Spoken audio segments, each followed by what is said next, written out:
Welcome everybody to Debate Simplified number 3. My name is Jack Young, current debater at the Barclay Forum at Emory University, former debater in high school for Montgomeryville Academy, and currently working with and coaching MBA. This is the series where we describe and simplify some of the more complex ideas in debate using real-world examples and using simpler language. This is a different type of video. We're getting out of the mundane processes of counterpoint competition and framework debates, and instead we're going to talk about evidence aesthetics in the card doc. So, before I get into cards themselves, I want to talk very briefly about sort of some debate psychology things. So, debate's an interesting game because it's typically not only won solely on the arguments themselves.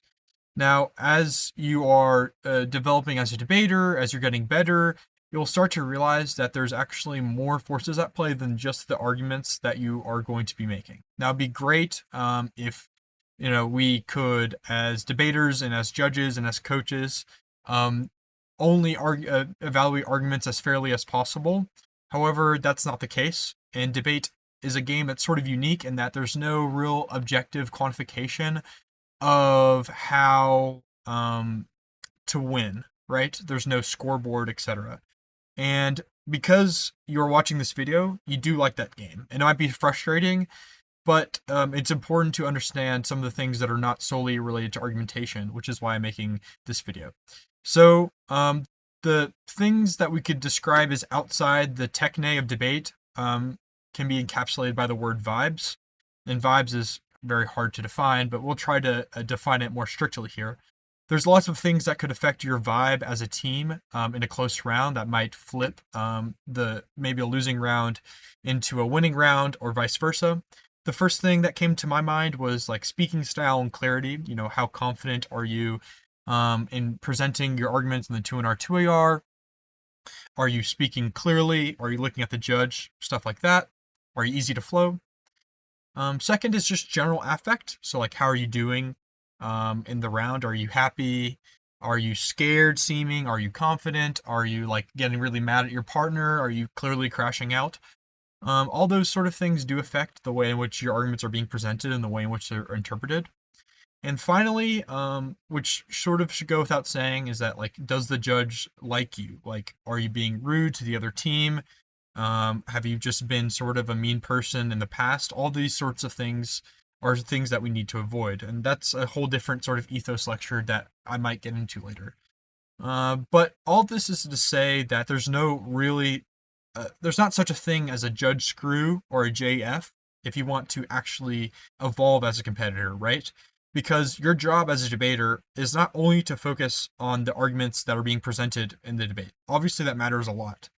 But you need to stack as many of the non-quantifiable vibe-based factors in your favor. And you can't get extremely mad at a judge if you did not debate perfectly, if you did not stack all these cards in your favor, right? And if you did debate perfectly, then you can be frustrated. And frustration is a natural part of the process of improvement and getting better at debate. But you can't be mad and you can't externalize that anger without focusing on the things that you might or might not have done in the debate. So this leads me into the card doc, which is composed of both the cards themselves, which will have sort of a focused look on how to make cards look good, and the organization of the document. So the headers, the boxes, all that stuff. The way that cards look and how you organize them is an unspoken factor, an unspoken card that you can turn in your favor that helps you win debates. So I've provided 4 reasons why I think that the card doc is an underspoken but very significant portion of debate that is basically kind of easy to get better at and is very simple, but can help you win more debates. And if it helps you win 1 or 2 more debates in the season, especially if these are the closer debates that sort of determine how good you feel about the season, if you're maybe a junior or if it's a very important elimination round in your senior year or something like that, all these factors do matter. First is the aesthetic of a card can make a bad card look mediocre or a mediocre card look good, right? If a very good card is highlighted in a way that doesn't make sense and it looks kind of ugly to look at, then a judge won't want to read it. Inversely, if a card does look good, then it might make a very bad card without a very good warrant look slightly better.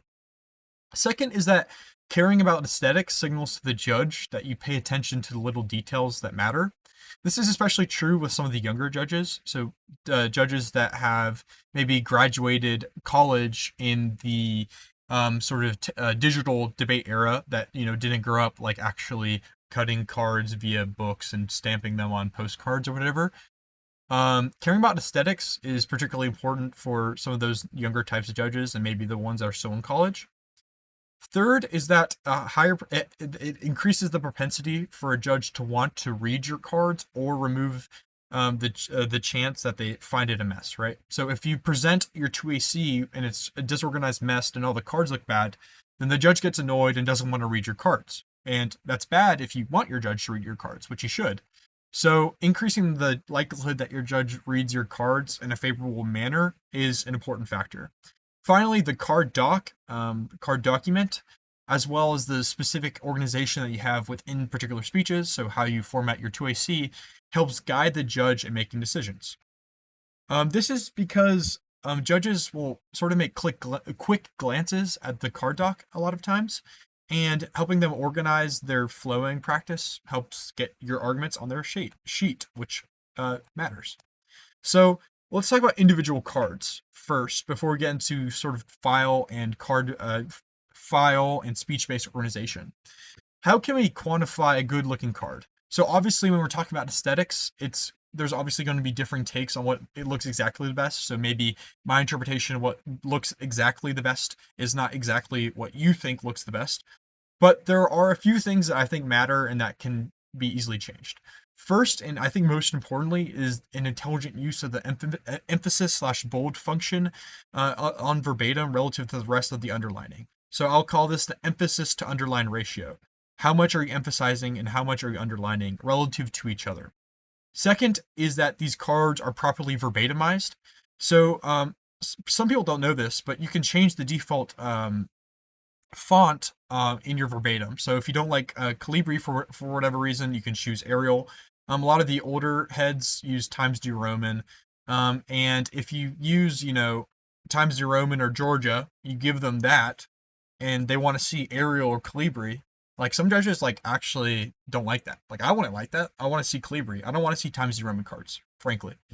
Third is that the citation format is consistent and looks good. 4 is that the highlighting is moderate, so it's not clearly, under highlighted. It's not clearly over highlighted. It's somewhere in the middle. And highlighting should be in blue, yellow, and green, and I'll get into that in a second. And that the tags of the cards have underlined and style. So let's get into each of these factors. Actually, before we get into the factors, the good card, like if the card meets all these conditions, it will, one, hold up to the glance scrutiny. So on the first impression, if the judge is flowing your 2AC, you're going fast, you're speaking clear and effectively, and the judge is like, let me see the author name, right? On first impression, the first first second, the card looks good. It looks like you designed it with intention. Second is that it holds up to post-round scrutiny, right? So when a judge reads it in the card document, it says the things you need it to say, and it looks good, so the judge reads it and thinks that it's a better card than it actually is. So let's get into each of the factors that I outlined. First is the emphasis tool, which is the F10 button on verbatim by default. What does it do? What's its purpose? It directs attention to read for judges because it's bolded or boxed or both, and it directs that sort of attention. It clearly signals, hey, this is a line, this is a phrase that matters and that you should read. And it also gives a sort of aesthetic difference, right? There's a monotony of underlining and a card perhaps. So emphasis says, hey, look at this. This is an important part. And it sort of makes a card look not purely just underlined and boring, right? Second is that it signifies important lines, right? So you want to emphasize the lines that are very good in the card. The emphasis tool has one interesting interpretation of it, which I use, which is called the cheater's box. So this is an attempt to use the emphasis tool to remove the total amount of words highlighted via sort of a psychological trick. So let's say that you want to have a certain phrase be read by a judge. So I don't know. Let's say that let's actually provide an example in this card, right? Depression-inducing loop, right? Like you want the judge to read that, or you want the judge to read excessive consumption. If you emphasize the phrase excessive consumption, what happens is that when the judge reads consumption, if it is emphasized, the judge will also read excessive, right? So this would also apply for three-word phrases, so depression-inducing loop, and the anxiety-ridden loop is what's highlighted. That's what you'll read in the 2 and C, 1 and C. And then the judge reads all this after the round. And this is called the cheater's box. I don't know why my mouse made those random demon horns on the cheater's box. Maybe it doesn't like it. But this is a sort of very, it's not like cheating because it's clearly there, but it's a quick way to trick the judge into reading more than what you've highlighted. I don't know why this is. Whatever. The box will be here. And perhaps the most important rule of emphasis is that you should limit emphasis to 2 to 3 words max. 2 to 3 words max, okay? This is incredibly, incredibly important because if a card is overemphasized, it looks a lot worse. When you're limiting emphasis to 2 to 3 words and utilizing the cheater's box, what happens is that the card just seems to look better. So let's just do like a quick sort of aesthetic glance at this card. This is a psychoanalysis card. You don't even need to know what psychoanalysis says to just look at this sort of, this is not the entirety of a card, just the citation, the tag, and this first paragraph, right? So what can we note about this card? Well, the tag is fairly long. This is because it's a psychoanalysis card. It has emphasis on the tags, and we'll get to that in a second. The citation is clear. And then you see that there's paragraph integrity. I would say that paragraph integrity should sort of be your default, and you can change the settings in that in verbatim. And so the section title, and then there's a cutoff portion, and then the actual beginning of this section, right? And when you look at this card, you see that it looks moderately highlighted, but it also has boxes. So excessive consumption based on fossil fuels, etc., blah, blah, blah. The anxiety-ridden loop of aestheticism to make the climate whole, indicate an attachment to sacrifice. Enjoyment offers the illusion of transgressing, right? So if you actually like read the highlighting, it's not the most highlighted card in the world, but it looks moderately highlighted relative to everything else that's going on. The reason for this is precisely because this card is underlined in a way in which sort of this section, and you can imagine, and I'll show you in a second, that if this section becomes highlighted, like some of these lines might be good, but if you don't want to actually read them in the debate, what happens is that it looks like this section, because it becomes literally bigger via the font size, that this card becomes under highlighted. So let's look at another example of how this card could be highlighted, right? This is the exact same highlighting, but you can see that emphasis is used more here. So this is 3 words instead of the 2 words, in the first example, right? The anxiety-ridden, if not depression-inducing loop, right? Maybe you'd like the judge to read that, but that's 1, 2, 3, 4, 5, 6, 7. That's 7 words. Not good. Not good at all. You want to limit that to 3. Because it looks clunky. It just aesthetically does not look as good as this, right? Looks a lot more intentionally highlighted. Looks like it's being made with the understanding that this card's going to be read and presented in a particular sort of way in the debate. You can see additionally that the addition of the section that is more underlined, more boxed, makes this card seem less highlighted than it actually is, right? This looks more highlighted than this, even though the actual words that are highlighted are the exact same. So there's one additional trick for emphasis. I don't know what just happened there. Get out of that. Which is enabling a cleaner version of highlighting just like acronyms for particular words. So one of the biggest examples of this is, if I use the pen here, is the word the United States. You'll have to highlight this quite frequently. So you underline the United States, and then you bold US. So then it saves you about 3 to 4 syllables because you're not reading United States, you're just saying US. When you're spreading, that makes a difference. You can also see in this card that prolif and infowar are bolded, and it doesn't like look like you're cutting off the word because emphasis helps out with that, especially the emphasis tool that you're using on verbatim boxes. So this is a way in which you can decrease the amount of syllables that you're reading. If you do this for every single card, if you reduce, a certain amount of syllables in every card, that might be 60, 70, 100 syllables in a particular speech, which can get you 1 or 2 extra cards. And so this helps decrease the amount of total highlighting that you have. Finally, if you think that a card looks a little too clunky after highlighting, you might want to change emphasis around better to suit readability and spreadability. The sort of thing here is that, highlighting and emphasis should be used in combination in understanding both of each other, right? So they're like relative. And if a card is overly highlighted, then the boxing also looks a little clunky. So instead, what you should do is you should maybe highlight a card and then re-emphasize particular words and phrases, maybe using the cheater's box, or just, change it out so it doesn't look as overemphasized. You can also increase the font. So if you think that a line's a particular banger, like something that the judge should clearly read, then you can increase the font to something like 12 or 13, and you can do that sort of manually through Word. It's important to note that you can change the default font for emphasis. So a judge might have their default font of emphasis at 12 relative to the 11, which is these words, the normally emphasized and the normally highlighted underlined words.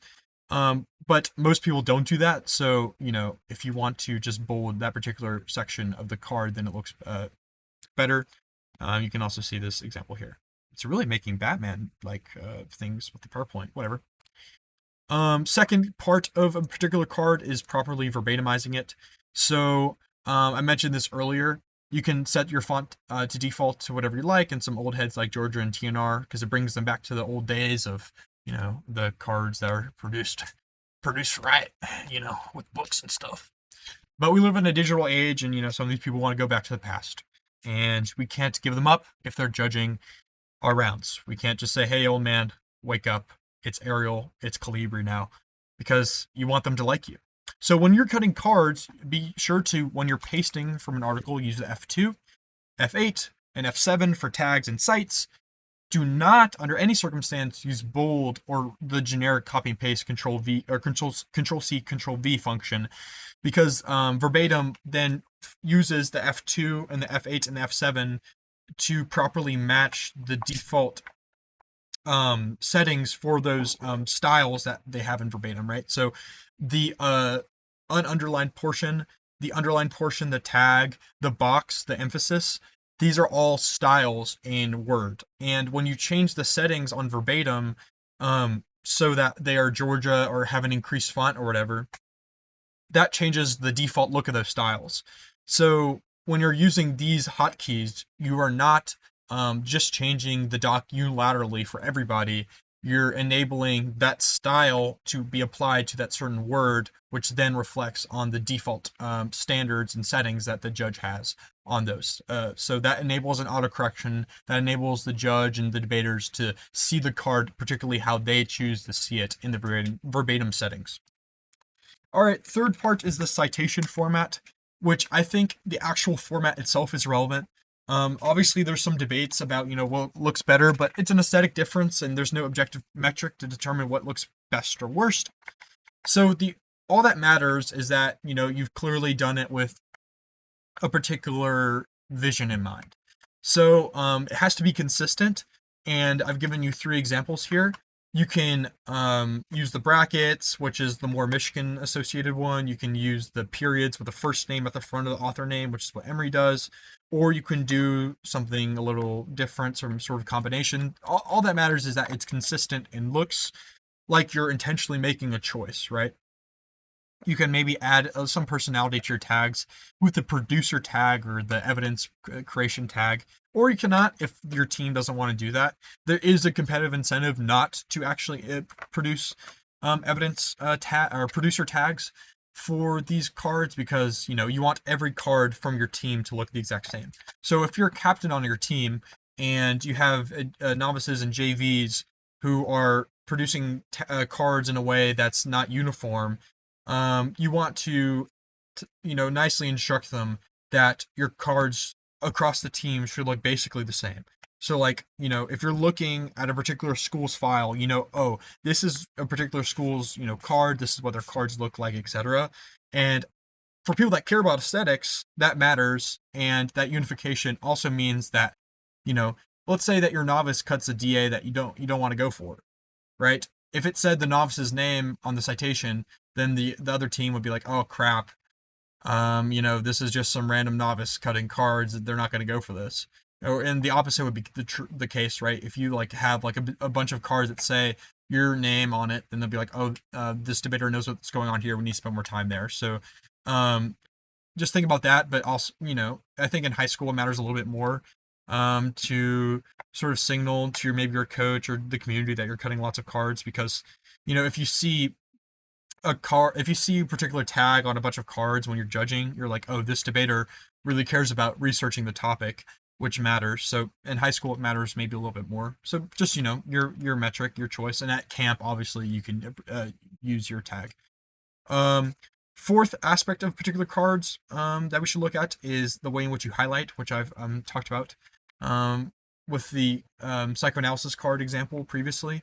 So you should, not under highlight, not underline, and you should not over highlight and over underline. So you should try to find a middle ground that you think looks the best and is good for you. So do not highlight only underlined words, and do not under highlight or under underline, over underlined or over highlight. It's really hard to say under underline, over underline.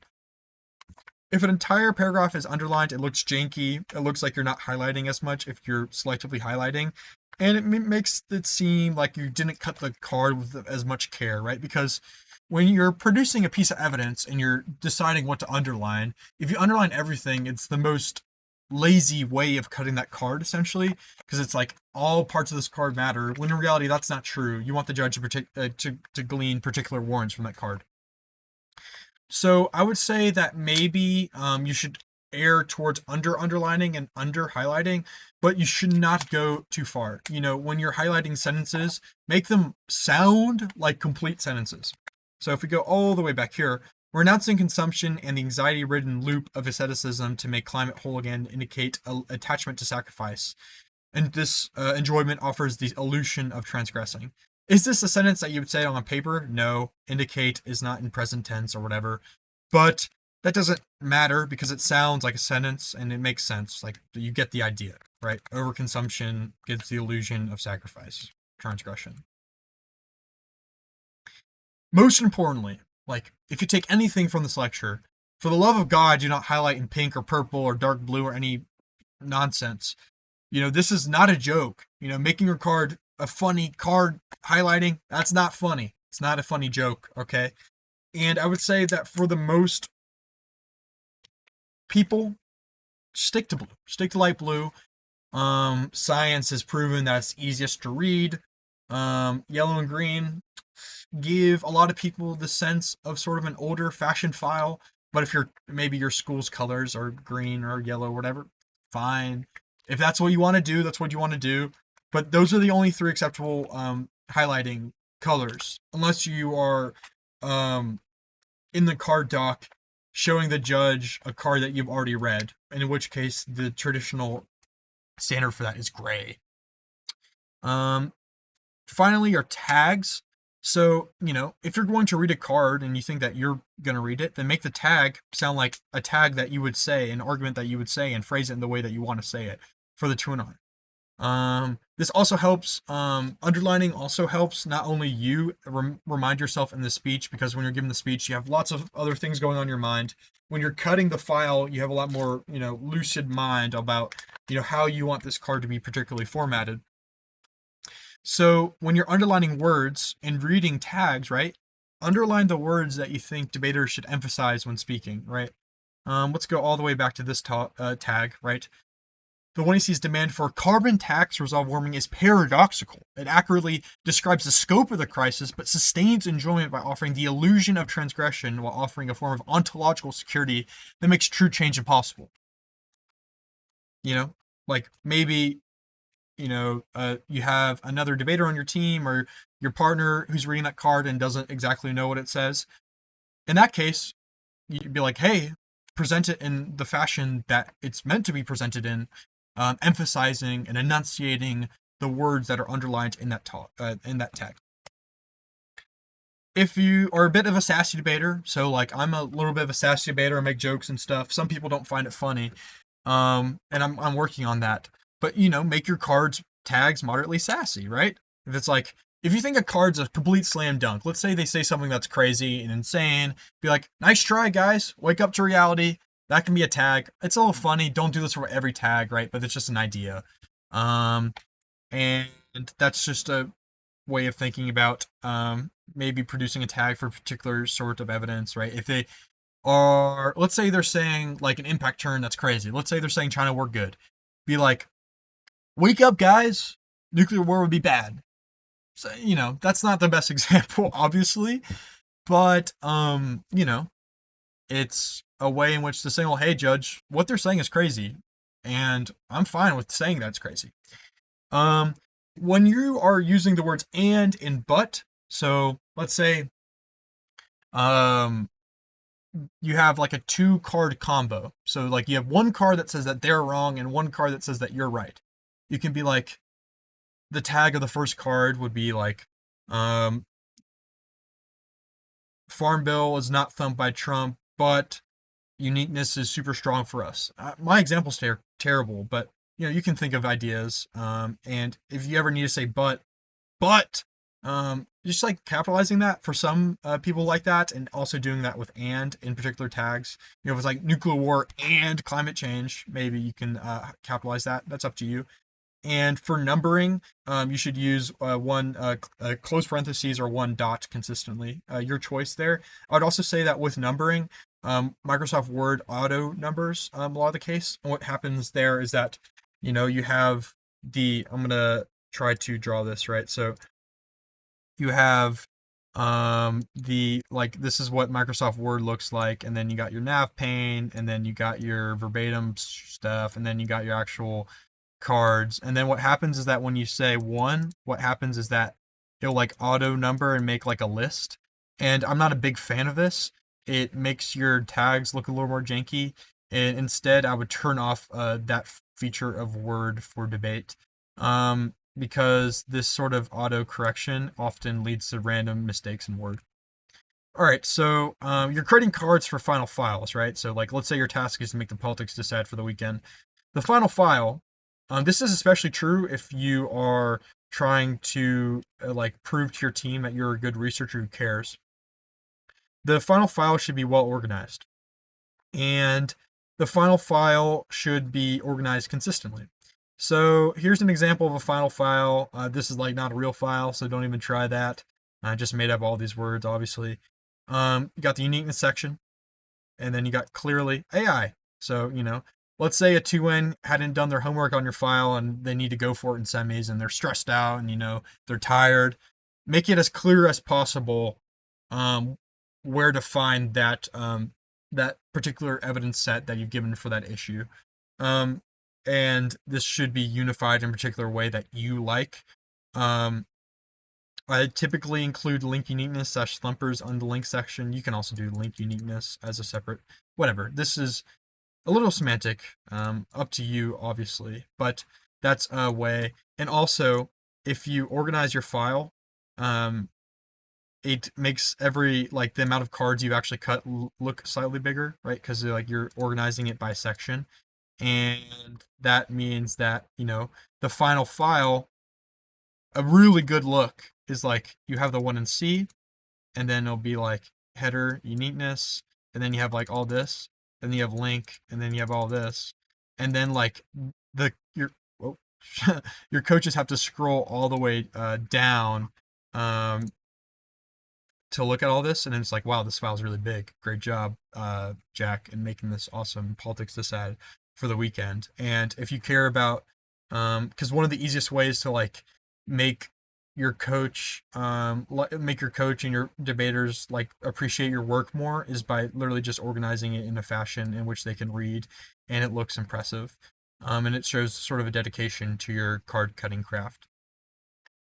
So headers, these are the particular headers under the hats. So box, remember, is like this should be the name of the file. So like, it would be like, I'm going to make it slightly bigger. So the box should be, the only box should really be the name of the file. So it should be, let's say cap K, and then you can name it however your team wants you to name it. So if they want the tournament in which it's made for, you could say Georgetown, or you could say, the year or something like that. Whatever the team wants you to do, and then that should be the box, right? And then underneath the box, you have the 1 in C. So you got the box, then you got the 1 in C. I like to use the header and not use a hat. And then hat begins with the blocks. You say uniqueness, and then you have all these headers, and that's what a header is. And I think it's F6, right? And then the box is like that's what a hat looks like.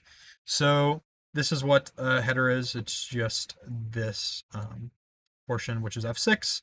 And again, this is mostly your choice, but there's different like parts of how you can choose to do all this, but it should be all consistent. So you can choose the front or back load, have the 2 and C or the speech at the front or the back. My personal choice is at the back because you want, like, everyone knows what the speech is, but they want to know where the actual, like, where we are in terms of the flow, consistent dash usage. I'm a 3 dash guy, but, the 2 dash people, that's a strong camp. Hard to argue against that. And then consistent language of how you're describing things. So if you want to say you instead of uniqueness, or if you want to say UQ, which I think probably looks terrible, but that's up to you. But just make it consistent. And your team should have a unified way of organizing this. I think that this is actually pretty important. If you are a captain, you can, if you're a leader on the team, or, you can talk to your coach and be like, hey, this is how I want all the files to look like. I want everyone to agree to this. And then for both teams I've debated for, so with MBA in the past and Emory now, we have like a Word document that's in the Dropbox that says, this is what a card should look like. This is what the organization should look like. And this seems like a lot of extra time, but it actually is not, and it's time saving because helping everyone understand the collective rules allows every file to look the same, which helps with the advantages of every file looks like an Emory file or an MBA file. Every document looks the same, and you don't know who cut it. And also importantly, it allows debaters to get acquainted with what the particular format is, and then every file looks the same. This does matter, and this is something that like a lot of people don't care about for some reason, which sort of indicates a little bit of laziness, in my opinion. All right, now let's get into the speech doc. I give an example of a 1 in C that looks good in terms of the nav pane. So like now we're, the headers are made for the nav pane. So here's the nav pane. You can do 1 in C off, you can do 1 in C cap K, and then 1 in C, T subsets.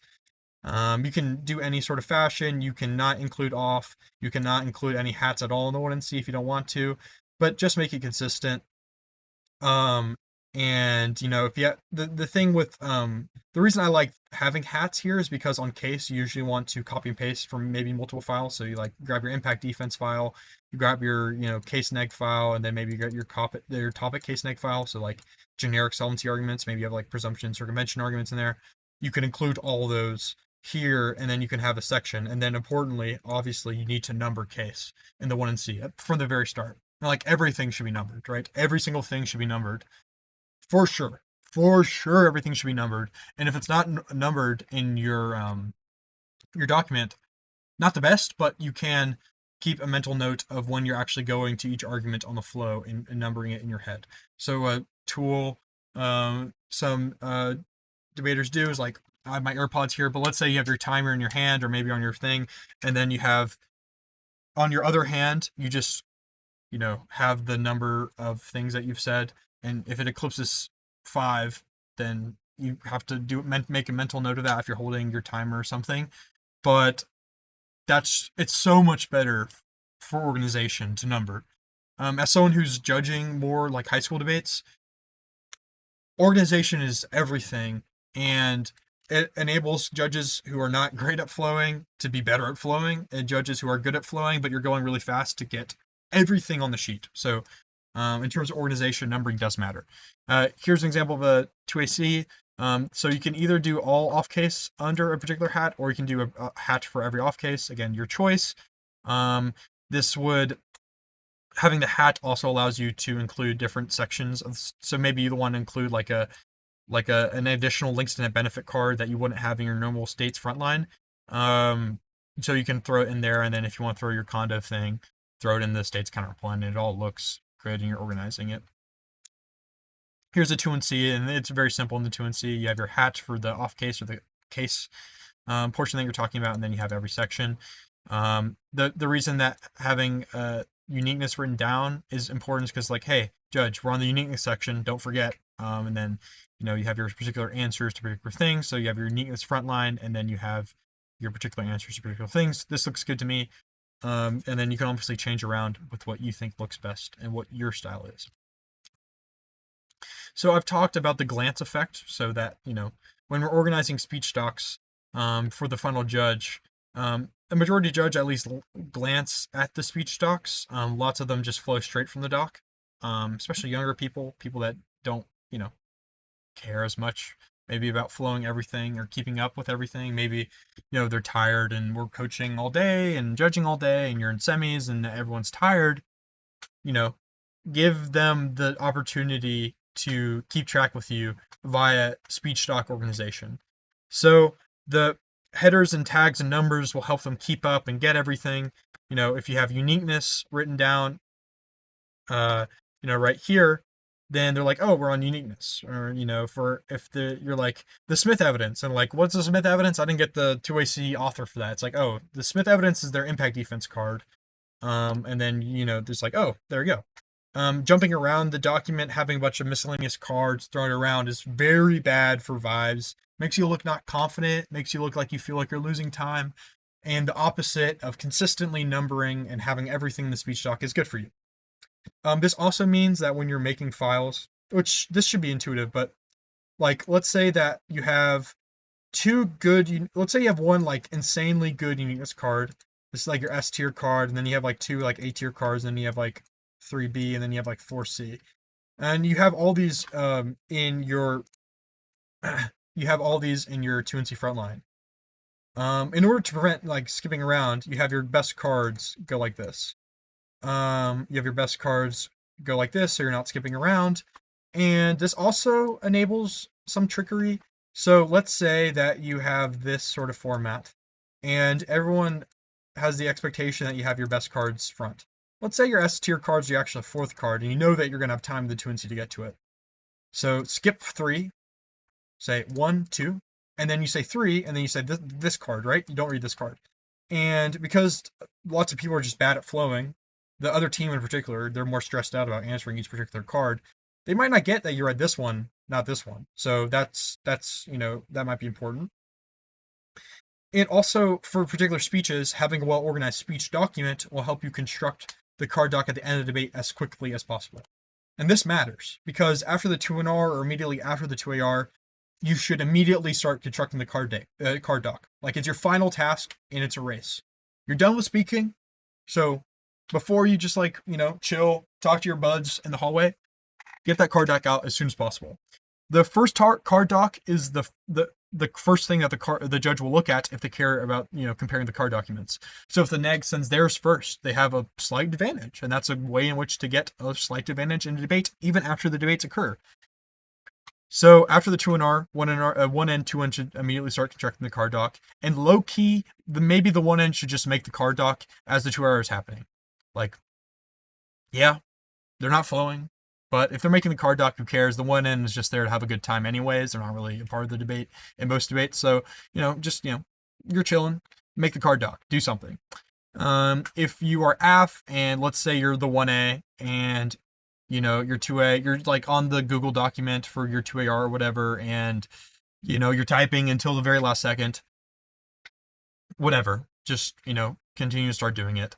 And you shouldn't ask, you should, even if like you don't know if the judge wants a card doc. Let's say you think the debate's like not close at all, you're outcarding them a bedillion to one, just make the card doc anyways, because they might ask for it. And if they ask for it and you're like, oh god, they asked for the card doc, I didn't do any of that, now I have to go do it, just like accommodate the judge and make the judge feel like you're giving them what they want you to do. You should maintain the same organization within the card doc, and you should guide the judge, right? So you should basically, via the headers in the card document, instruct the judge on what cards to read and what cards are most important. I would say that I'll give an example here, right? So like, let's say the Farm Bill dissat happens, and you're like, I don't know if you won, but the neg or the AF might have dropped S risks. Like, include the biggest thing here, right? Like, the first thing is like, oh crap, they dropped S risks. That seems bad. That's the affirmative lose condition. That's the negatives win condition. So I got to get to that. And let's say like maybe uniqueness is where you're like, well, just include uniqueness at the bottom. Then maybe the link you feel pretty good about, so you include secondary. Let's say that they mishandled a green paradox turn. Call it green paradox, just call it turn green paradox. Like, hey, this is a turn, this is offense, for example, and that helps the judge. And then, obviously, for the actual box of the name of the document, include a particular unified, organized name of the document. Don't just call it neg cards doc. Call it neg card doc round 3 Michigan, for example. If you have that particular name, so let's say you have 1AC round 2 Michigan, right? And then that's how all of your documents look: 1AR round 2 Michigan. Then this follows the same logic of that, makes you look like you care about organization, and looking like you care about organization is at least half the battle. So doing that process is good. If you are the 2N and you went for the 1NR argument in the 2NR, and you don't know exactly what your partner did or did not read on particular sections, so there's 9 different uniqueness cards in your TNC frontline. Your 1N slow as all get out, so you're like, I don't know, this guy definitely did not read all those cards. Hey, what did you read? And that basically enables you to be vigilant about the card document process, right? You do not want to not send a card you did read, and it's really, really bad if you sent a card that you did not read. If you send out a card that you did not read in the card doc, that is cheating. If the judge figures this out, they might not vote for you on that account alone, but they also just like, wow, these guys think that they're losing quite poorly, and they're just trying to cheat and try to trick me in the card doc. That's very bad, and it's an unnecessary loss condition. And if you're like, oh, I wish my partner read that in the 1NR, well, that's help for the next debate. So that's important. I hope that this lecture was a little bit more entertaining and helpful for some of the for card aesthetics and file organization. A lot of it obviously is subjective, but making sure that you have a consistent process throughout is quite important, and enables lots of benefits, prevents some judge intervention stuff, and stacks all the cards in debates in your favor.